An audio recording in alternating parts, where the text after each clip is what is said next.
Hi. Who's here with me? I'm up for no reason at all and I'm hungry. So I'm in here making a freaking late meal. I can't even say snack. This is like a whole meal that I'm making.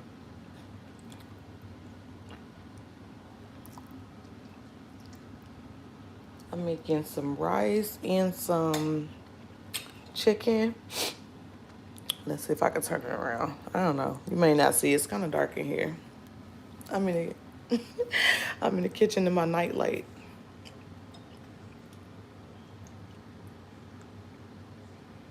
What are you up to?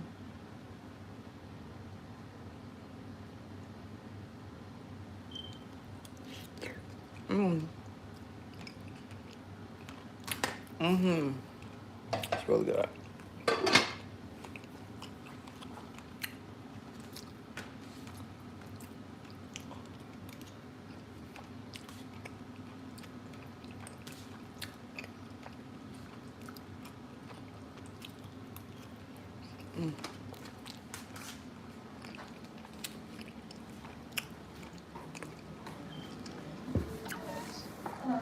She believes in reincarnation, and he told me that he stored in the open, and that when he was born, that like the demon came and found him because he told me he was poor and all of his family and stuff died of a plague or something. The demon came and told him that if he gives him souls, that he would like make them reincarnate each time he died and come back. Earlier, Amanda mentions about deals they made that she would talk about later. I'll explain what he talked about later, but he said that they wanted him to do a sacrifice.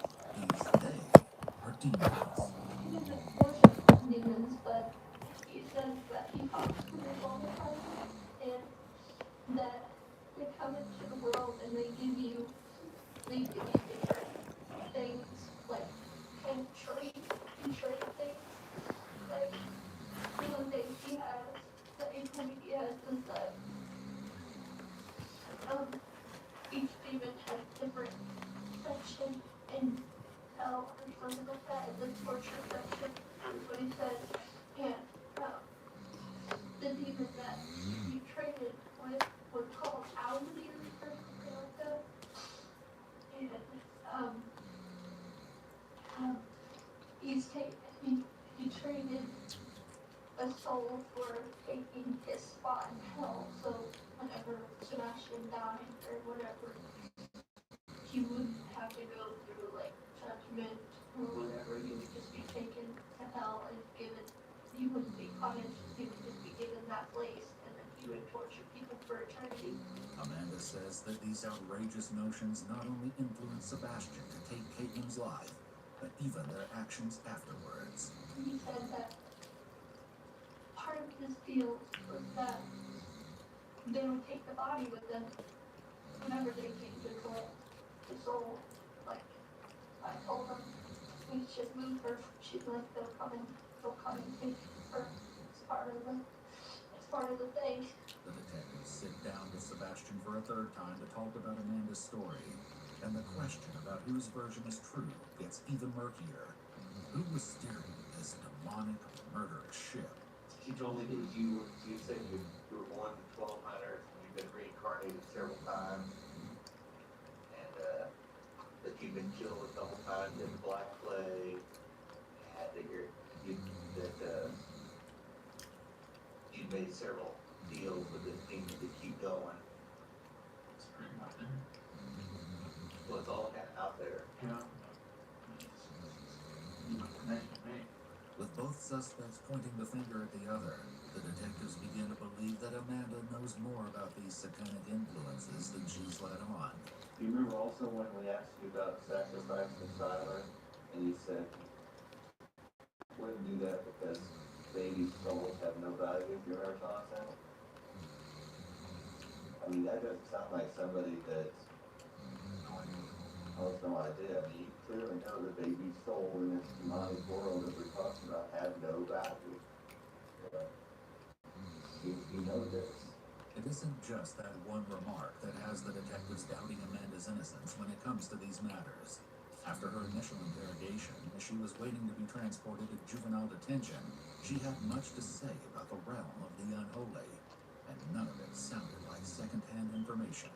You're gonna think I'm crazy, but I've been to hell before, so Over 50,000 five-star reviews from moms like you. Mothers know best. Mothers know Palmer's.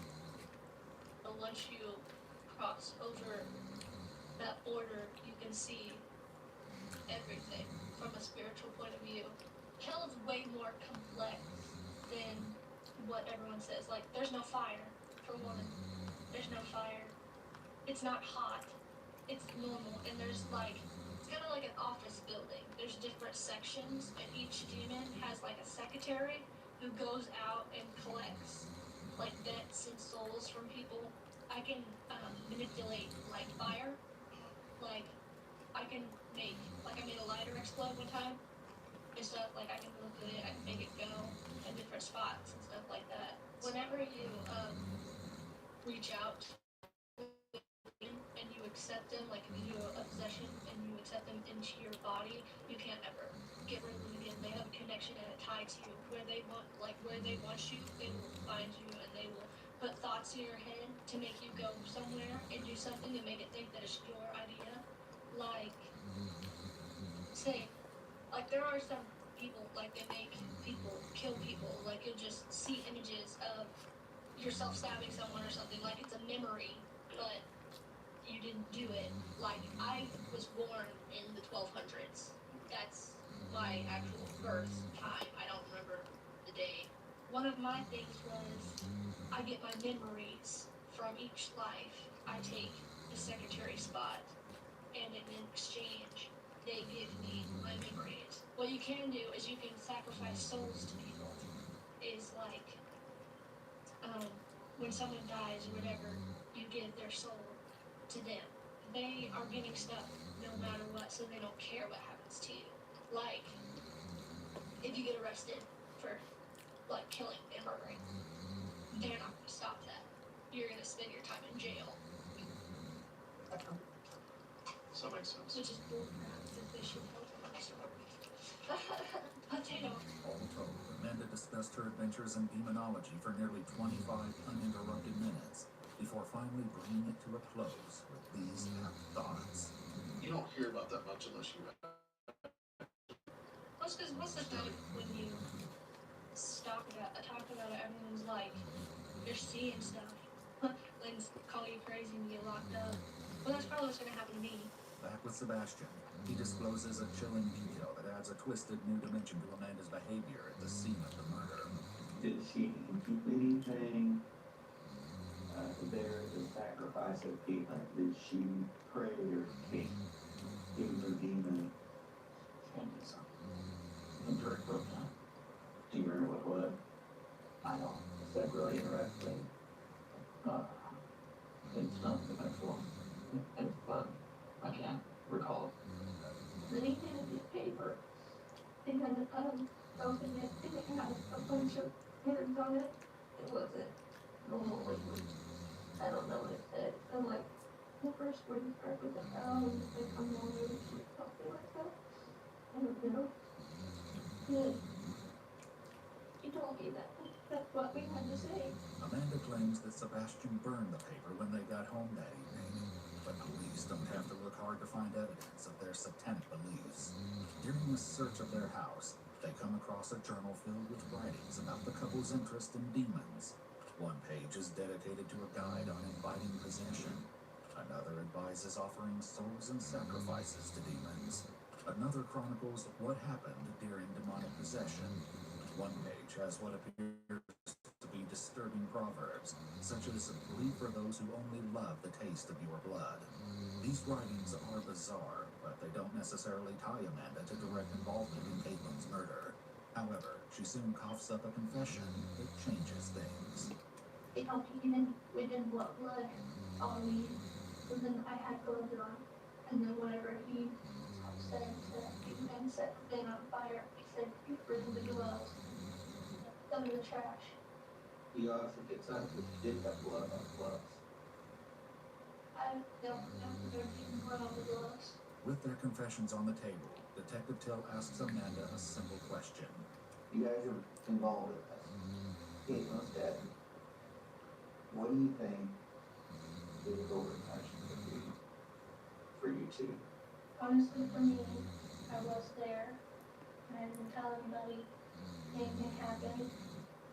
So, I mean, I should be put in jail for some time, but I do have a baby that's 2 months old, and that's a vital part of his life, because he's going to be crawling soon. He's going to have his first Halloween without me there already. He's going to start talking, and he's throwing out all his clothes that I got for him and stuff, and I'm never going to get to see him in those, and I'm not going to get to dress him and stuff like that. I mean, there's house sets. However, before the interview concludes, she drops one last bombshell and makes one last attempt to shift the blame. With me saying this, I'm going to jail for the rest of my life. Sebastian said that towards the end of the year, he has to have two sacrifices, or else he gets dragged down to hell and gets nothing. So he said that he needed to find somebody. So I messaged people that I knew hated themselves, hated their lives, and kept telling me in the posts on Facebook and stuff that they were miserable and that they didn't want to be here anymore, because it made me feel a little bit better. I told them that I found someone that he could use, That you can sacrifice. that he didn't have to go out and just find somebody and kill somebody. I thought he was me. And I didn't think he was telling the truth until he actually stabbed her. While Amanda clings desperately to the last threads of logic that would mitigate her involvement, the detectives ask her one last question. What would you say to Caitlin's family? Nothing deserved, she didn't deserve anything, and that honestly, she was one of the best people that I've ever known in my life. What was that? Because You say you barely knew her. I didn't, know her yet. She was still willing to, come hang out with me, and when we hung out, we would talk like we were best friends. Like, she talked to me like she trusted me with everything, and She did it with her life. You said that Siler is growing up. Instead of me crawling, you won't get to see that. You won't get full. You won't get to change his clothes, see the clothes he's growing out of. I would leave you with this. Caitlin will never have a baby. Her parents will never see her getting older. Her friends will never see her grandparents. Chances are you'll probably come out of prison a young woman yet and get to remake the rest of your life for better, I hope. But Caitlin will never have nothing. Amanda and Sebastian are charged separately for second-degree murder, charges they both ultimately plead guilty to. According to her cellmates at the Juvenile Detention Center, Amanda freely advertised herself as the Krug Park killer in the months following her arrest, reportedly telling one girl, "I'll do to you what I did to her." In addition to these boasts, she also hatched a plan to get Sebastian a lighter sentence. According to a later interview, Amanda wrote a letter to her boyfriend taking responsibility for the murder and its planning. The idea was that Sebastian would show the letter to his lawyer, but guards confiscated it, and the plan was foiled. The other Amanda that police had brought in for questioning earlier was not involved in Caitlin's murder in any way. In May of 2017, approximately 7 months after the senseless killing of Caitlin Root, Amanda Bennett and Sebastian Dowell were both sentenced to life in prison. Upon hearing this, Caitlin's mother Jamie had only 3 words: "It's not enough."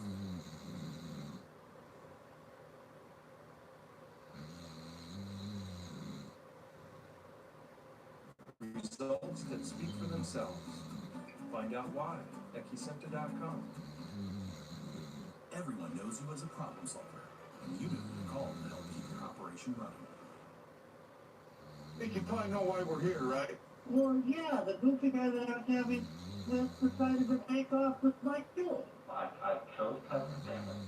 Kevin Bacon is my hero. Do I look like a black-haired, black-eyed king? You had no intention of keeping him here forever as a slave in your basement. Once they're done, you just keep them. On Christmas Day, 2019, a Michigan couple grows worried when their 25-year-old son doesn't show up for the family breakfast.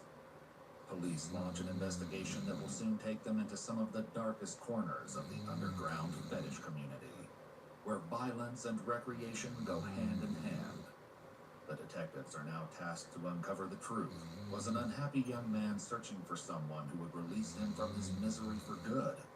Or did his search for pleasure drive him into the clutches of a depraved cannibal? So you would have taken more of his body and put it in the dehydrator? Absolutely. Absolutely. It's late in the afternoon of December 25th, 2019, when Flint Township police officers respond to a missing persons report in Swartz Creek, Michigan. The parents of 25-year-old hairdresser Kevin Richard Bacon expected him to show up at their house at 9 a.m. that morning for Christmas breakfast with the family, but he never appeared. He's not answering his phone, and no one has seen or heard from him since the previous day. However, the parents provide information that give police a head start. They tell investigators that their son is gay and has been regularly meeting up with men through various online dating apps. In fact, his roommate reports that Kevin was headed out for just such a date on Christmas Eve.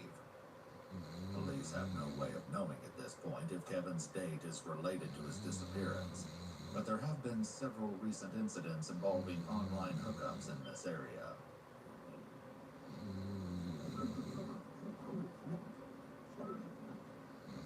And she was you running down the road, trying to get an address for a mailbox or something on kind of hysterical. One of these recent incidents happened only a month ago, on November 25th. Michigan police responded to a report about a young man running down the road wearing only a leather kilt and an older man chasing him down. This young man managed to get to a resident's house in the neighborhood to call 911. And if the details of his run through the area are strange, his story of what happened immediately prior is even more bizarre. How far down? In a hot century. How? You look out. You look out. The white range. Orange. Still got your clothes on? You keep living. Yeah. Nothing like that. No. Trying, but. I'll probably take the. How do you know that? How long have you known him? How long have you known him? How did you meet him? The caller admits that this started as a consensual meetup, not the first one he's had with the man. However, this encounter soon turned frightening. Once the man chained him up in his secluded basement, he told the caller that he was going to keep him captive. The moment the caller found an opportune moment, he fled the house to get to safety and call the police. I'm asking you a straight up question, my man. Are you looking to press charges from what happened today?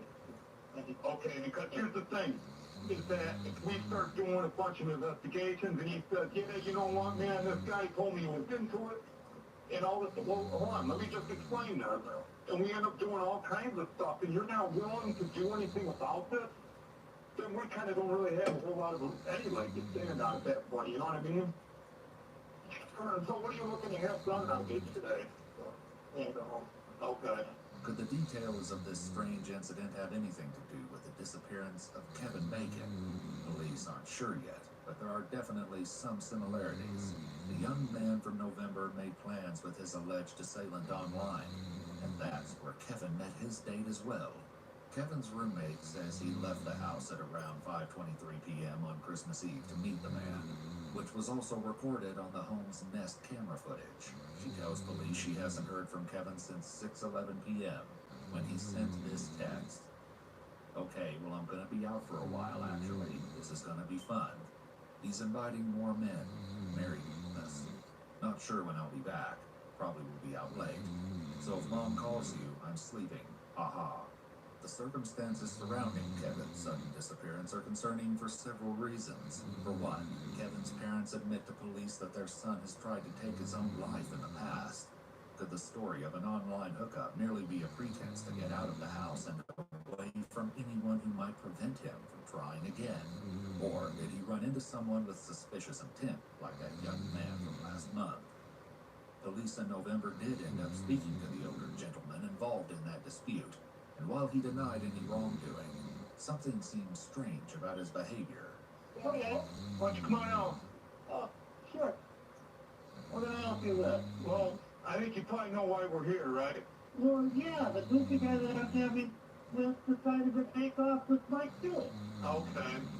Well, can you put the dog away so we can talk a little bit more about this? Because he's telling us one side of the story, and we want to get yours.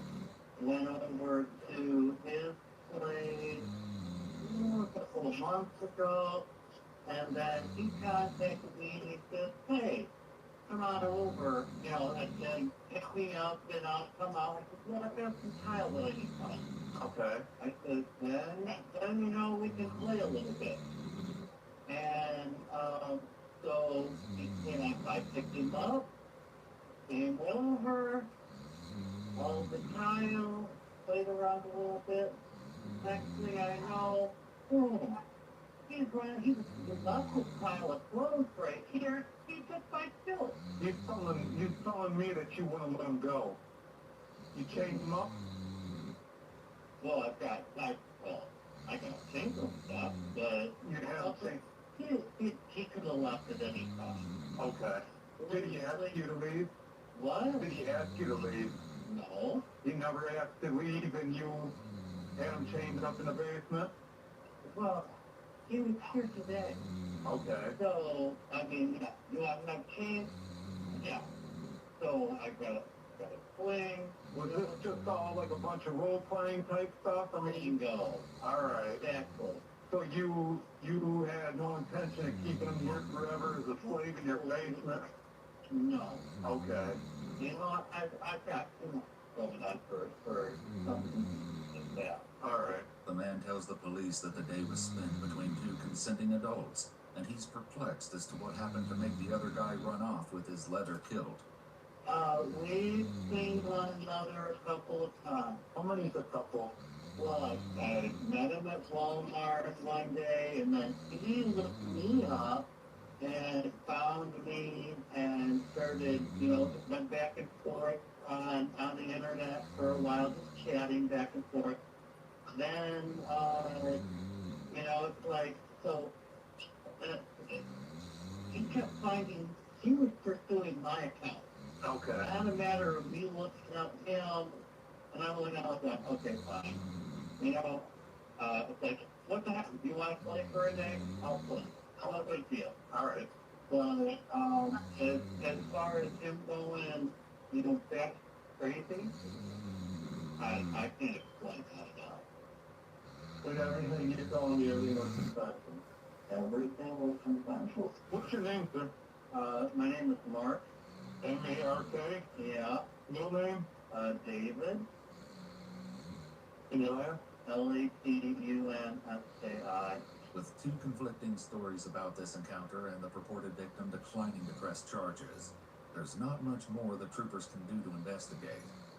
They file their reports and move on, not knowing that the disappearance of Kevin Bacon would lead them back to Mark Latunsky much sooner than they thought.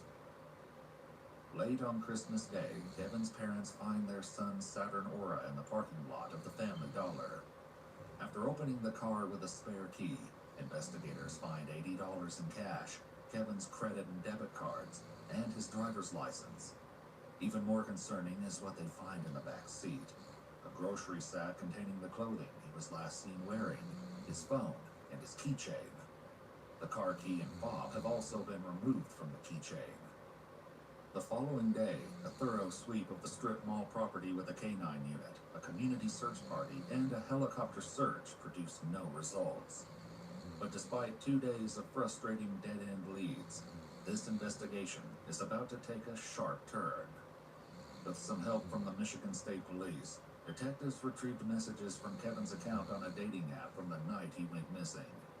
He was corresponding with someone calling themselves Olikos, and they made plans to meet up on Christmas Eve in front of Family Dollar. Shipped, same-day delivery, all your emergency pet food runs, the trip to the store for more lights, all your holiday grocery shopping. The search for the perfect gift can be handled while you revel in the holidays with Shipped, same-day delivery. Social buyers hustle for great gifts, so you don't have to. Gift the good stuff. The gods have spoken. You need a new, clean, heavenly body wash with Native. Where Kevin's family found his car. Using facial recognition software, police put the Olikos profile to a real name, Mark David Latunsky. What's your name, sir? My name is Mark. Troopers head out to Mark's house again, but he says he doesn't know anyone named Kevin Bacon. Nonetheless, they thoroughly search the house and find nothing amiss until they go into the basement. There they encounter a disquieting sight that sends a chill down their spines. Behind a partially hidden room, they find long chains attached to a pulley system in the ceiling, and the naked body of a dead man hanging by his feet. They immediately handcuff Mark Latunsky and put him in the back of a patrol vehicle as they continue to process the horrifying scene inside. From their information and photographs of Kevin Bacon, they can quickly tell that they found their missing person. But before they proceed, police notice another disturbing detail. A part of Kevin's body has been mutilated. While the search for Kevin Bacon has come to an end, the inquiry into what happened here has only just begun. In the meantime, Mark Latunsky sits alone in the cop car, contemplating his fate. Didn't take them long, did it?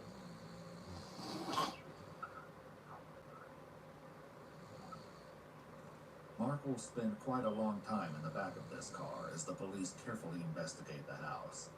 But he won't spend all of it alone, and it soon becomes clear to cops on the scene that it will not be easy to get straight answers to even the simplest questions. Mark, I'm Sergeant Verdan, State Police, okay? You know what's going on? You know why you're in the back of the car? Yes, I know why I'm back in the back of the car. Okay, well, I just want to let you know, I got my detective in around. My detective's probably going to want to talk to you, okay? So, That's fine. okay, all right, I just wanted to let you know. And then once I talk to him, how am I going to get back home? Well, let's get stage one first, okay? Let's get the detective out here. Absolutely. And then I can explain to him all the things that you guys don't know. Okay. And then I can come back home. Yeah, because we want to know your side of the story, okay? Absolutely. But we'll wait for the detective to get out here. But I just wanted to please let you know, okay? Look, I understand. All right. How do you pronounce your last name? Latunsky? That's the name that you're gonna have me in your system as, yeah. Okay.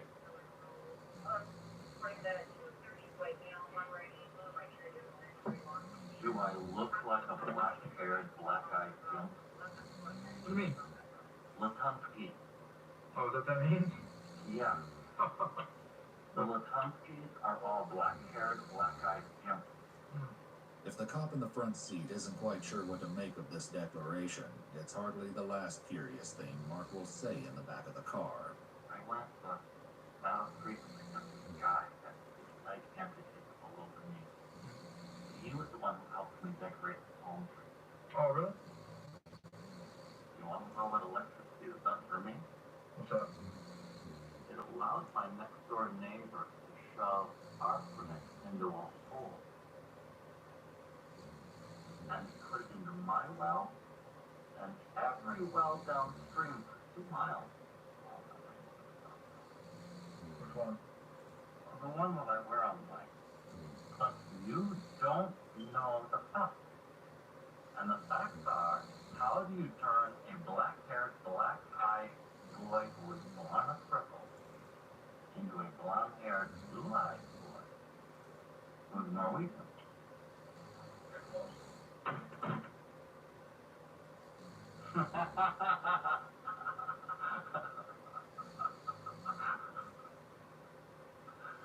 Just for long. Jag bara fattar inte så.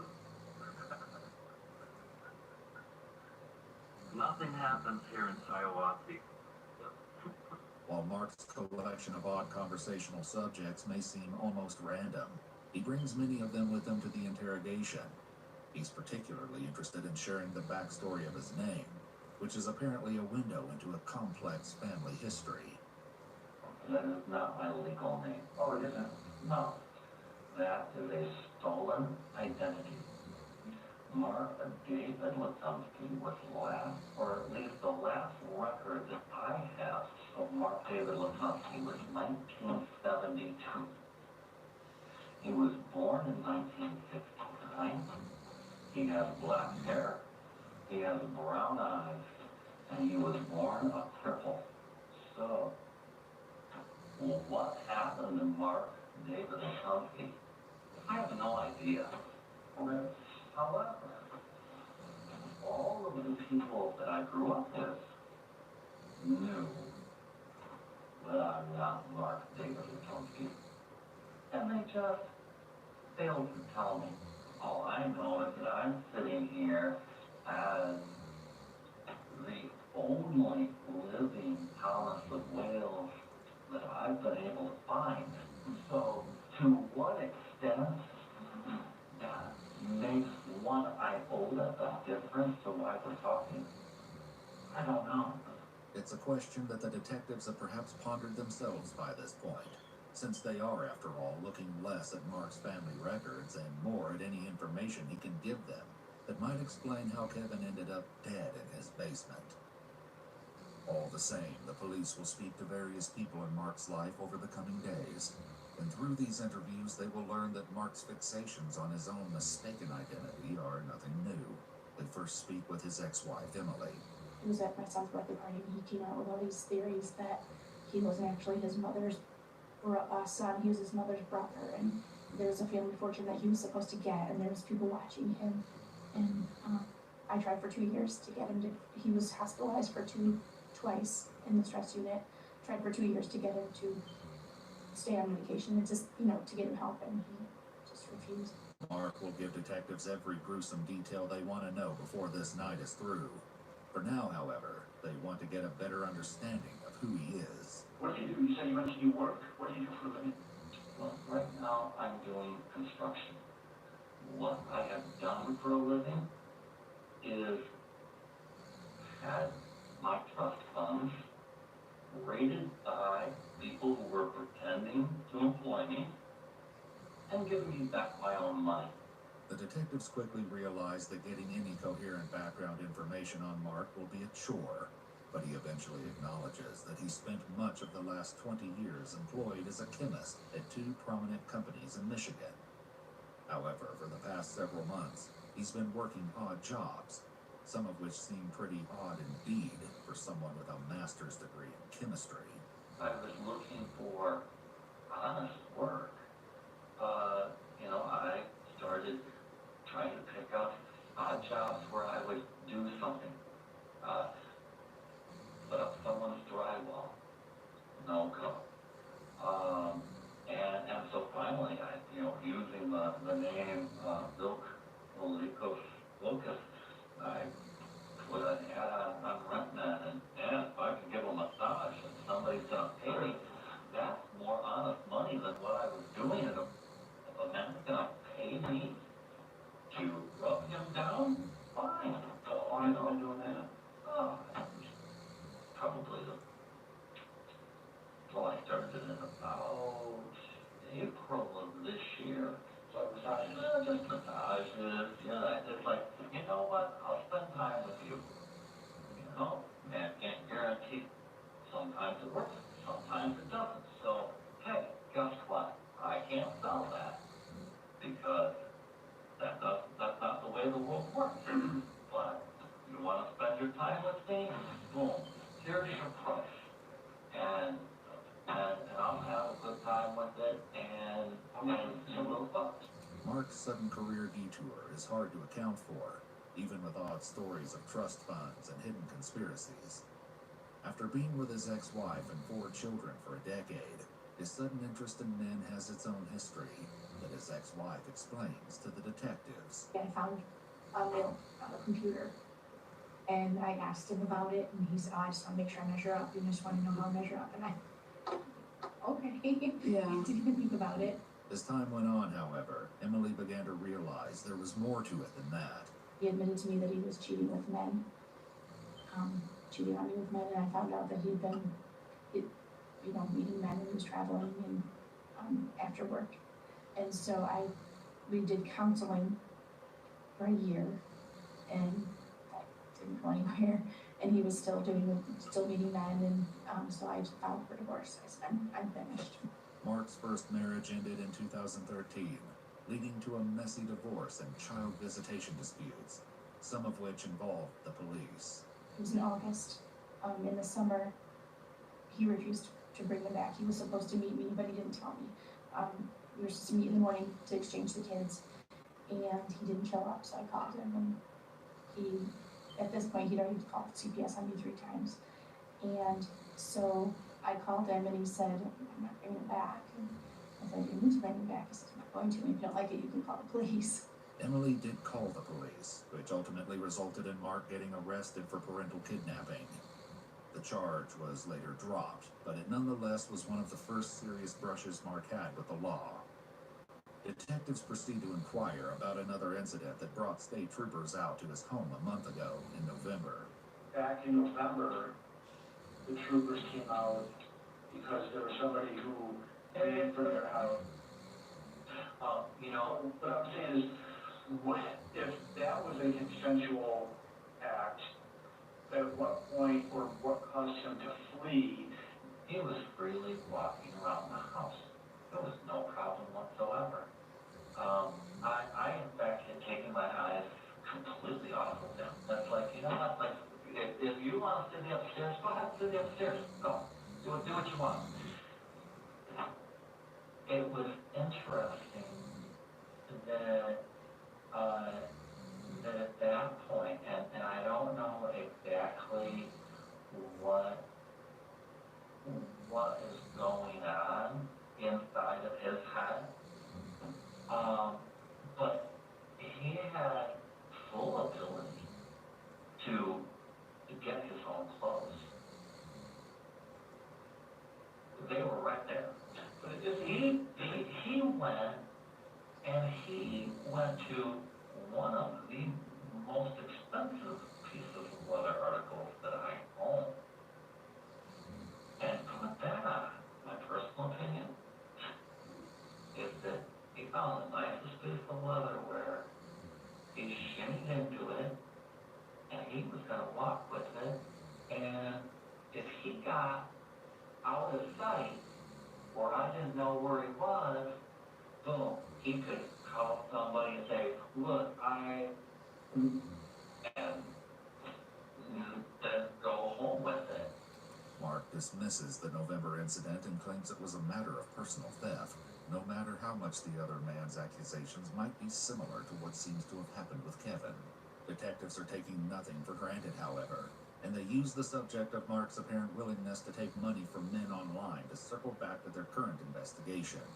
Did Kevin pay you for your time?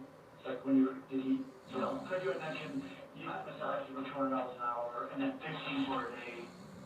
So that's nothing.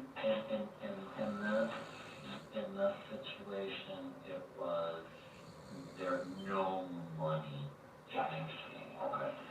The question, of course, is what exactly the situation was that brought Kevin Bacon into Mark's company on December 24th. And at last, investigators will hear Mark's version of how an online date turned tragic.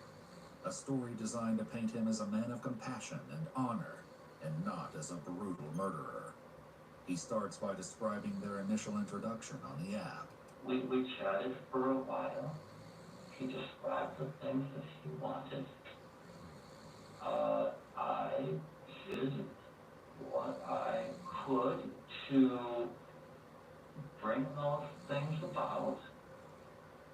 And after we met and made an agreement about what was going to happen,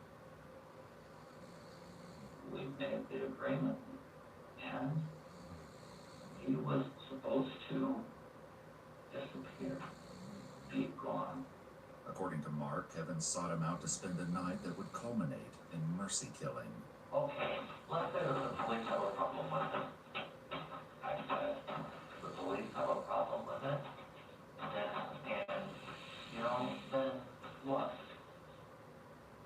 They throw me in jail. Or they try to. I said, I guess I'll just have to deal with that. But you know as well as I do that in our society, well, we say, you know, a man can just go. Does our society really allow that? No. And what it leaves behind is all kinds of,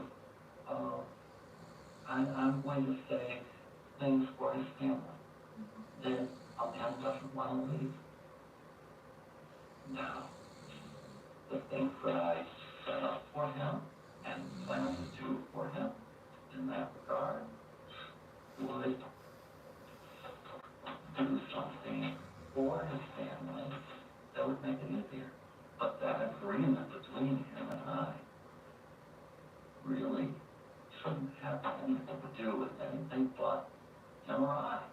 The idea that Kevin may have sought out a stranger on the internet to help him end his life is almost unimaginable. But there was a possibility. In an interview she later did with a media outlet, Kevin's roommate said that after watching the hanging scene in the movie A Star is Born, Kevin was, quote, out of it. The next day he overdosed on pills and had to have his stomach pumped. Did these ideations lead him to ask for Mark's help? To find out, police need to hear the story right from the beginning. When did he come to your house? I picked him up. We met, physically met, in Swartz Creek. And that was when I, you know, because he had given me details of what he wanted. And so I said, I'll tell you what, I will bring all of the things that you would need so that you can see them. I will lay them out in front of you. I said, then I'll step back. I said, you need to decide. You need to decide because I'm not going to force you. Mark describes that Kevin decided to change his clothes in the Family Dollar parking lot and insists everything was entirely under Kevin's control. What he wants is, what he wants is what he wants. Sure. But at that point, I said, you know what? I'm not going to put these on you. I said, take what you have, take it off, put it in a bag. And he said, you know what? Can I text a friend and say, you know what? I'm just gonna be out, and you know whatever we blabbered about. And I say blabbered just because I said, you know what? You say whatever you want to say. And he said, okay. Now that I've said it, I'm gonna turn my phone off. The detectives now wonder if Kevin really knew what he was in for that night. Or is this Mark's clever attempt to paint the reality of this obscene situation in a more favorable light?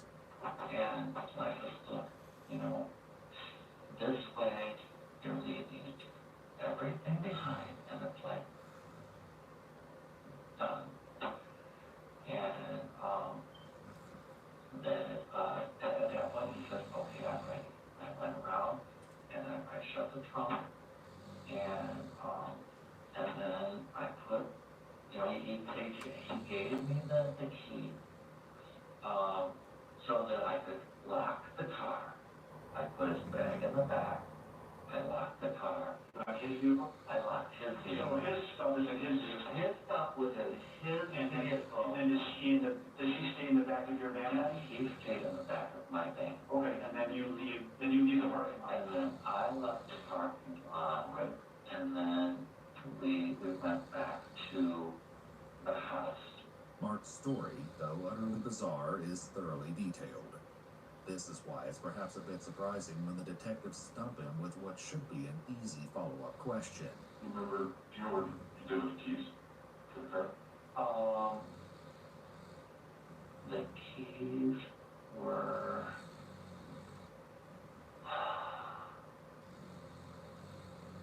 He had the keys at first, gave them to me.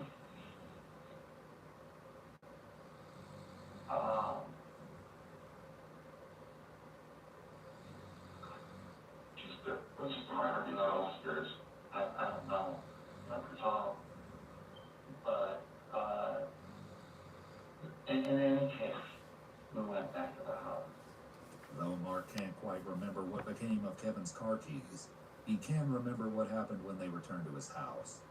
And though many of those explicit details have been redacted from the interrogation video, enough remains to get a sense of their evening, or at least Mark's account of it. Go to the house, there's activity that occurs in the kitchen, and then downstairs. And then, yeah, I mean, there's, as far as I would consider it, the scene, started, you know, when he said, yes, I'm in, let's start this. Blindfold on, change positions, you know the purpose of vlogging, right? Don't purpose of it. Okay, well what it does is it brings it activates the blood vessels in the skin so that the sensations of touch and feel are heightened because the nerves are activated. So the you know, like that. So it was through an entire, you know, each of the different movements that went through a different scenario. Mark's description here directly references an area in his basement that investigators have seen and photographed, characterized by boards in the shape of an X. The area stands in front of the strange dirt pit in the middle of the floor. This ominous area was apparently one of the last things Kevin saw before he died. And now the detectives want to know how that came to be. So then, exactly how did Kevin say, what led to Kevin's death? He was telling you specifically what? Well, I mean, it was a fairly long conversation. It's difficult. So yeah, so he's telling you previously, and then what you're saying is he asked you to do that for him. Okay. Yes. You know, he was talking about how undignified, how horrible sometimes we let people die in that way. How they drag out. He actually came to tears, and we've talked about, you know, several things. You know, what was I going to do? And part of it was the process of turning them into something that would grow tulips for his family. He says, but my family will never know that for me. No. Tulips are starvation food. They'll know that they'll get tulips. Do you want them to know that that's something that you're giving them? He says, no, it's not something that I want them to know. And is this something that you want them to know? He says, no. As outlandish as Kevin's plans for his remains may sound, this is far from the first weird detail that Mark has shared today. Indeed, in talking to Jamie, the man Mark married shortly after divorcing his wife, they realize that strange statements have become a big part of who their suspect is. Are you guys still in a relationship at this? No, we're still legally married, but we're separated. I mean, I got out of there because he was starting to just say a lot of very unusual things that just didn't make sense. And then he started, just within this last year, that the neighbor was contaminating our well. And I was like, why would you do that? Like, it didn't make any sense to me that our neighbor would start contaminating our well. But he said, well, they are. You can't drink it, you can't bathe it.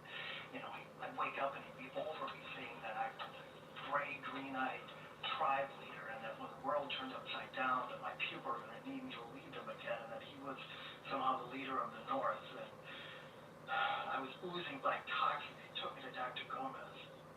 tell the doctor that I was secreting this toxin when I was sleeping.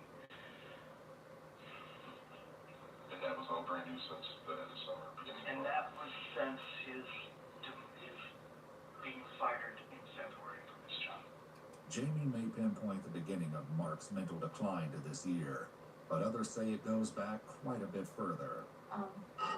He had a lot of, he believed people were watching him and all those, but believed that my brother and I poisoned as well. Because my brother's a plumber and he did all of the work on the house for the plumbing. And so, but other than that, he was never a danger to himself or others that I believed. I got him to go in again and then he came back out. And he was in the basement the second time. So yes, he was hospitalized before I moved out the second time. Because he had medication that he filled again, but he wasn't taking it because I was counting him to make sure he was taking it. I discovered that he wasn't taking it. When he was hospitalized the second time, was it at the same facility? Yes. And that was I believe that was the time he was diagnosed with paranoid schizophrenia. And that would have been maybe in 2012? Yes. But a history of mental illness did not necessarily mean that Mark's story is a fantasy of his own concoction. Perhaps it only helps explain why he thought that it made sense to provide Kevin with this kind of assistance in the first place. I've never done this before. I've never done this before. Because what he said, well, after talking to him multiple ways, that was when he,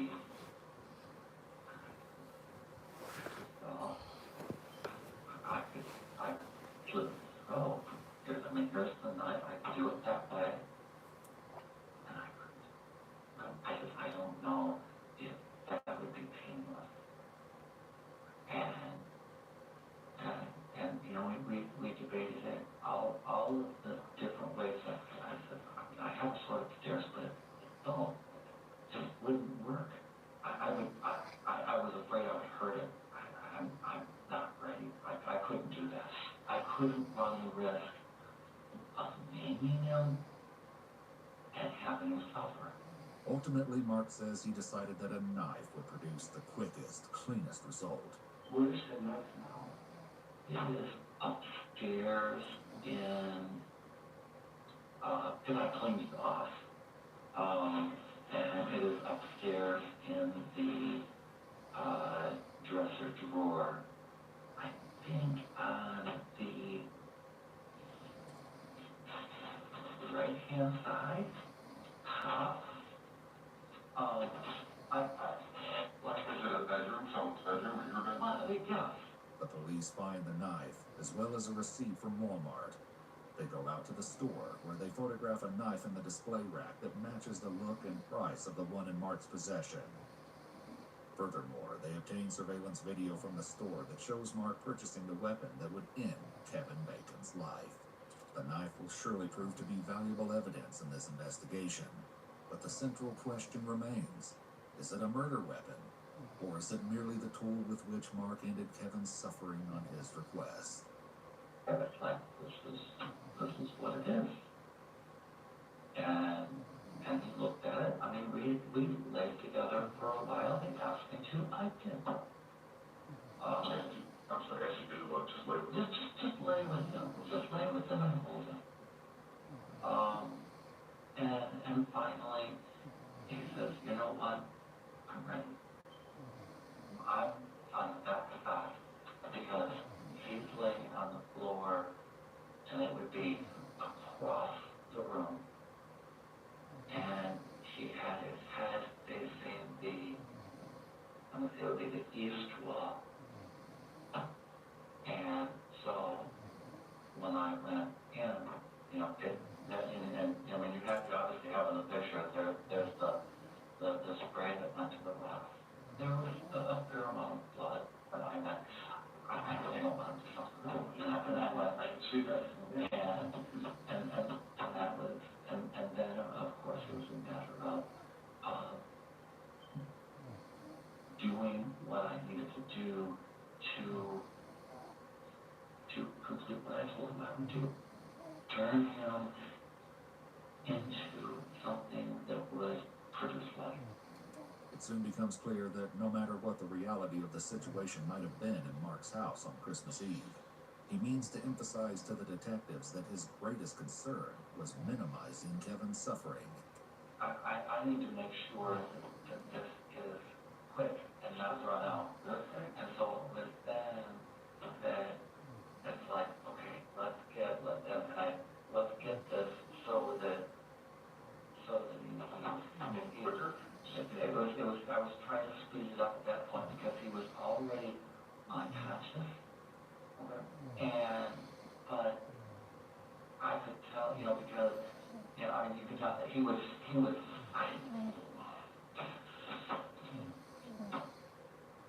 any case, it was the realization of this wasn't enough.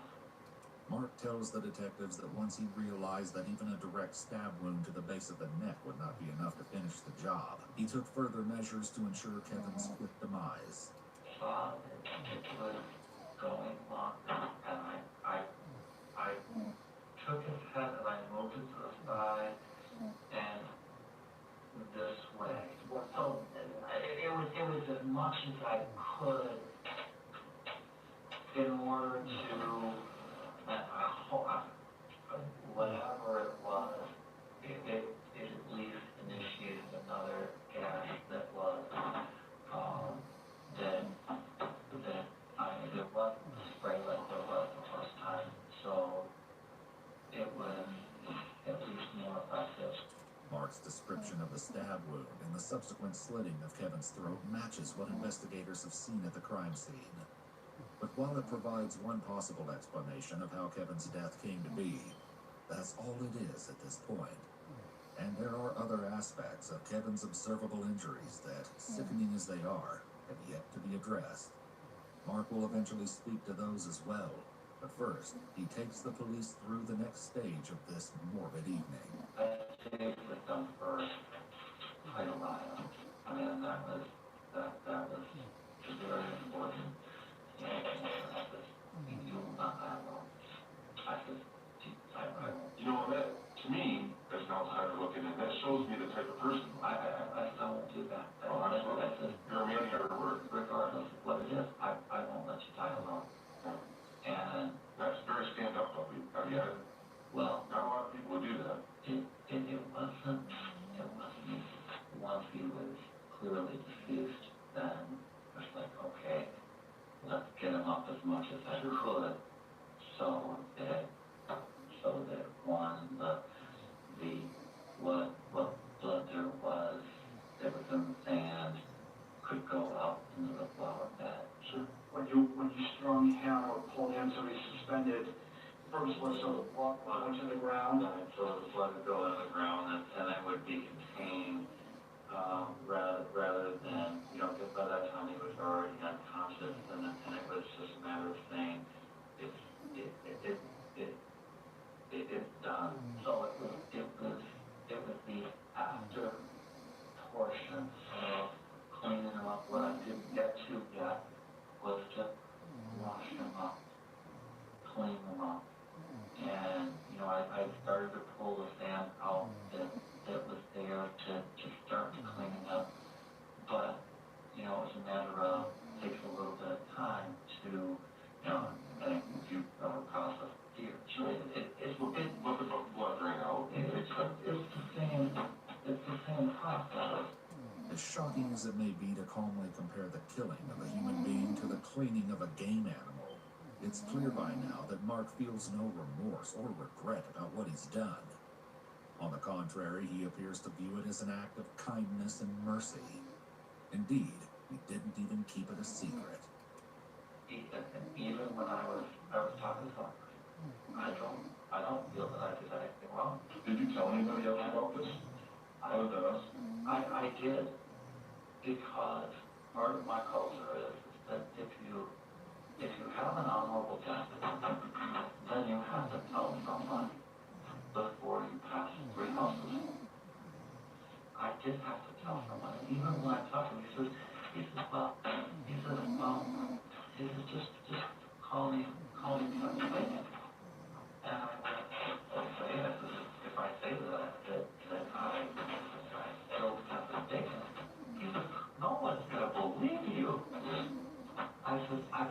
anybody, and no one would believe me. He would be drunk by me. I actually texted before I ever did anything. I went up and I texted a friend who was, and I'm going to say, what's the correct word? Understanding of the situation, because he's a judge advocate in New York, and I sent him a text and I said, you know what, I did this.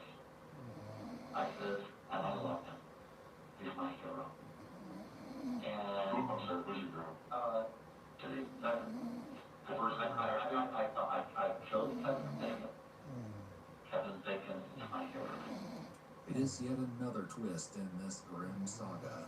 Mark uses his victim's coincidentally famous name to confess without any fear of repercussions. Indeed, when police finally speak to Mark's friend in New York, he tells them that he hardly gave the unusual text a second thought. After all, such a murder would be headline news all over the world. Is this kind of slyness consistent with the story Mark is telling detectives? Perhaps that question is in the back of their minds as Mark describes how he proceeded in the hours ahead. I was covered in pentagram. A little, not covered, but like I had some on me. And I looked at it and you know, like, I had done what I needed to do. I could wash this off. No, I'm not going to. And at that point, you know, I went upstairs and I felt in bed. And I just left it. In a bone-chilling admission, Mark reveals that not only did he refuse to wash Kevin's blood off himself before going to bed, he kept it on even the next day when he went to his husband's house for a Christmas Day gathering. I got up and it was middle of the afternoon when I was supposed to go over to the 25th and on the 25th. And I looked at it and I went, you know what? I'm not. And I left it right on. And I put on what clothing I had. And I went, I'm not going to wash them off. It's unnerving to realize that just as Kevin Bacon's family was growing anxious about his absence from the Christmas festivities, the man who brought about his death was attending a new gathering miles away with the blood of their son on his body. And then people started showing up. Don't know exact times because I was busy, but I want to say sometime in the afternoon, like around 12-ish. Mark didn't get there until after everybody else had. And Mark was the last one to get there. Mark was the last one. About what time do you think that was? Again, I don't know for sure, but I'm going to say around 1, 2 o'clock. According to their interviews with other attendees, no one noticed anything out of the ordinary as it pertained to Mark. But the police aren't just interested in the gathering. They're interested specifically in Jamie, whose interactions with Mark continued after that day. Jamie explains that he and Mark went to the gym together on either Thursday, the day after Christmas, or Friday, which would have been only a matter of hours before police showed up at Mark's door. He says that even though he drove Mark home that night, he didn't enter the house and thus had no way of knowing what was hanging from the ceiling of Mark's basement. Under normal circumstances, Jamie might have been able to check his text messages to better frame this timeline, but that is, unfortunately, perhaps for police, not possible. I was going through the messages, reading over, in them, what was, so I could to see if I missed something somewhere. And then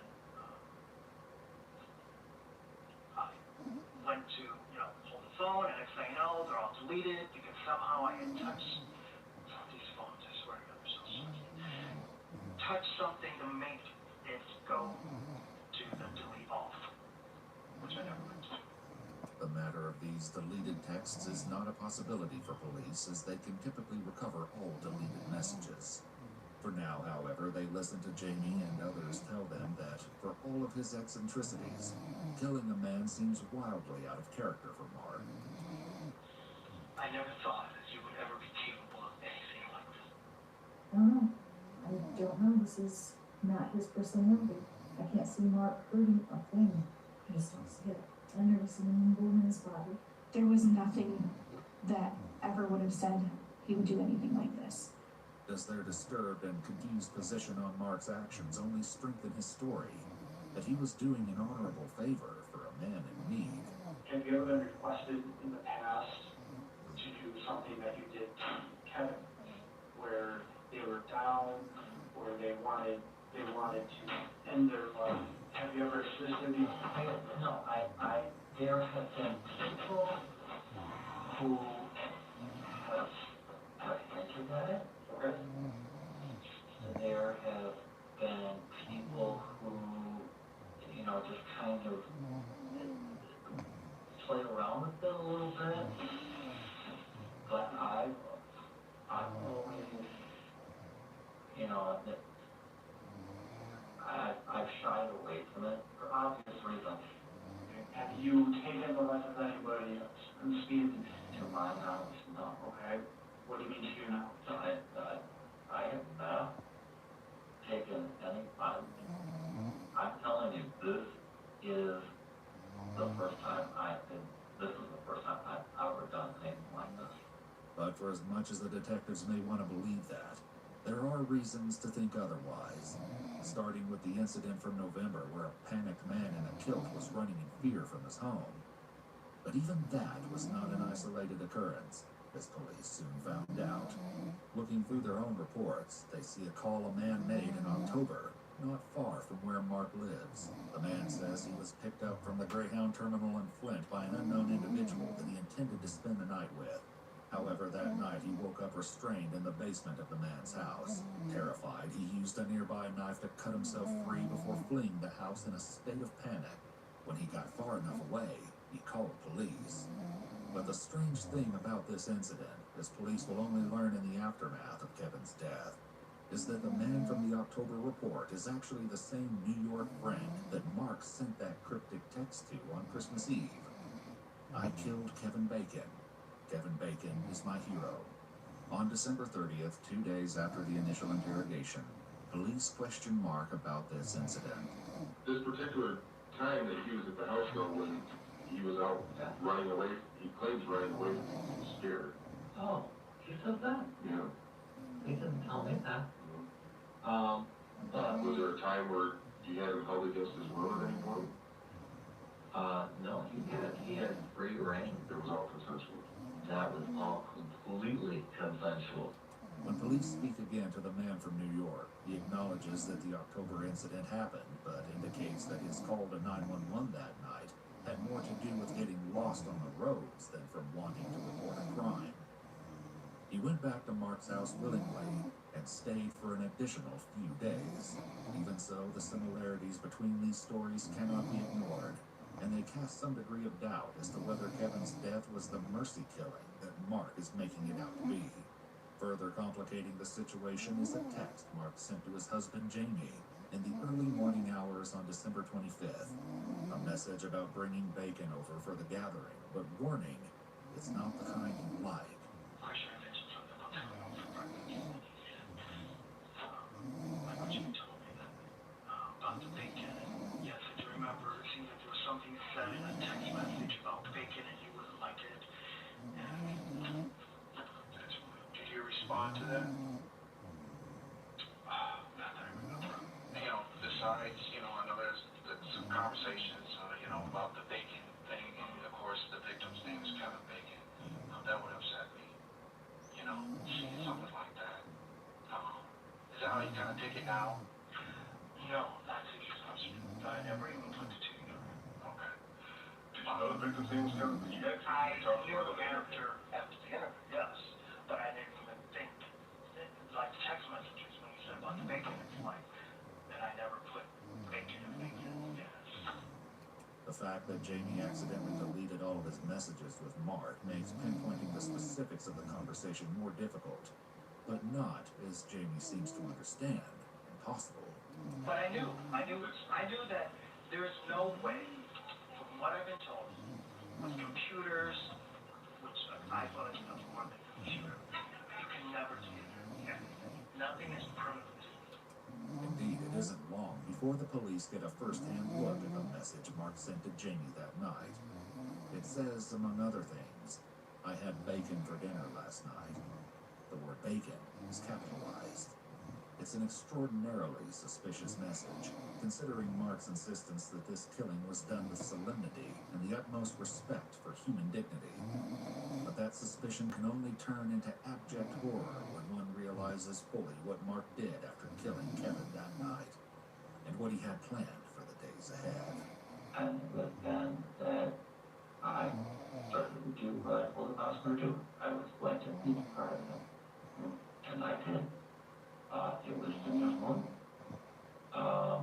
And honoring my word to what I thought I would do. Mark's word in this instance extended to castrating the now deceased Kevin Bacon. Was that his wishes? Is that the main reason why you did it? It was the discussion, like wherever, whatever is consumable is consumable, sir. I will eat you, and he said, okay. How did you do that? Did you cook them? Where did you do that? On the kitchen stove. Like the frying pan? It was the griddle. I eat Rocky Mountain oysters anyway. Sure. I have a carton of them that I bought. And so it's really very simple. You slice them thin, you saute them with some Worcestershire sauce, and once they're done, you just eat them. Mark describes this part of the evening's activities with the same chilling calm that he described the rest of it. And it turns out that this late-night snack was only the beginning of his deranged intentions. The other portions were going to be a jerky and the like. I didn't know that at the time, and so afterwards, and in fact, yesterday, maybe, well, I don't know what day it is now. Saturday morning. But I just ordered a dehydrator so that, I said not knowing, just so that I could continue to process away and do what he wanted me to do. So you would have taken more of his body and put it in the dehydrator? Absolutely. A couple of days later, the police intercept a package from Amazon that was headed for Mark's address. Inside, they indeed find a Magic Mill food dehydrator. But that's only one aspect of the comprehensive plans he made for Kevin's remains. His internals were going to go out back, and I was going to put the peach pits in them. And then the rest of them, I have the chestnuts that are in the refrigerator. And I had been meaning to plant them before, but really never had anything that, to grow them with. I was going to drop the chestnuts into a portion of them. There's a pile of mulch out back. I was just going to cover them with mulch. You're going to cover the bones with mulch? No, not the bones. I was just going to take the internal gut portion and get rid of them. So that they were each growing things. The muscle portion was going to go in the dehydrator that I purchased after,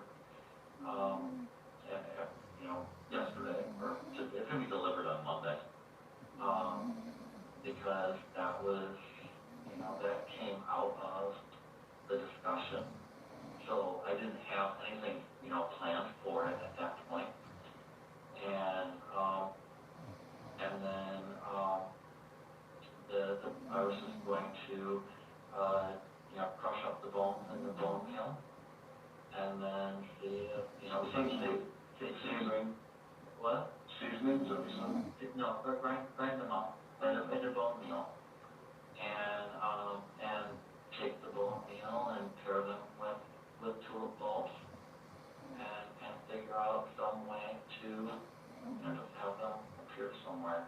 To the very end, Mark sticks to his original story, that this was a benevolent act meant only to fulfill Kevin's own wishes. But that story has some holes, starting with those earlier incidents where men he held captive had to escape and call the police. He never asked to leave and you had him chained up in the basement? Well, there's also the matter of the trip to Walmart Mark made to purchase the knife. This wasn't a purchase made 6 months ago, or even 6 weeks ago. Mark bought that knife on Christmas Eve, only a few short hours before he plunged it into the back of Kevin's neck. But perhaps most damning is the fact that police have the chat between Mark and Kevin from the dating app. And while Mark goes into a great deal of explicit detail regarding the plans he has, neither he nor Kevin mention anything about the night ending in Kevin's demise. You kind of find Mark Lepowski out there with black hair and black eyes and is a cripple. I want to know where he is.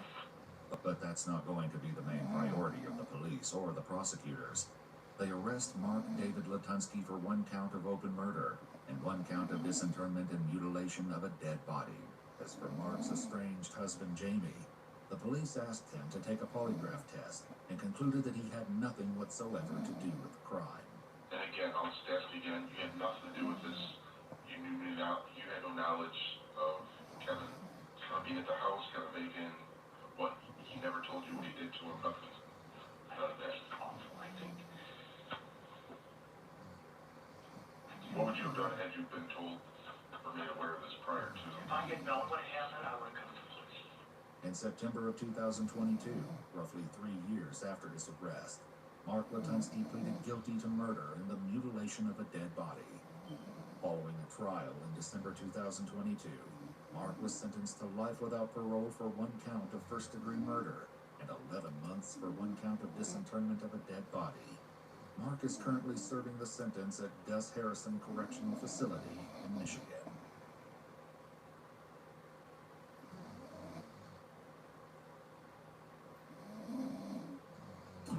The UK Border Agency is at war with smugglers in the ports and airports. You don't see anything?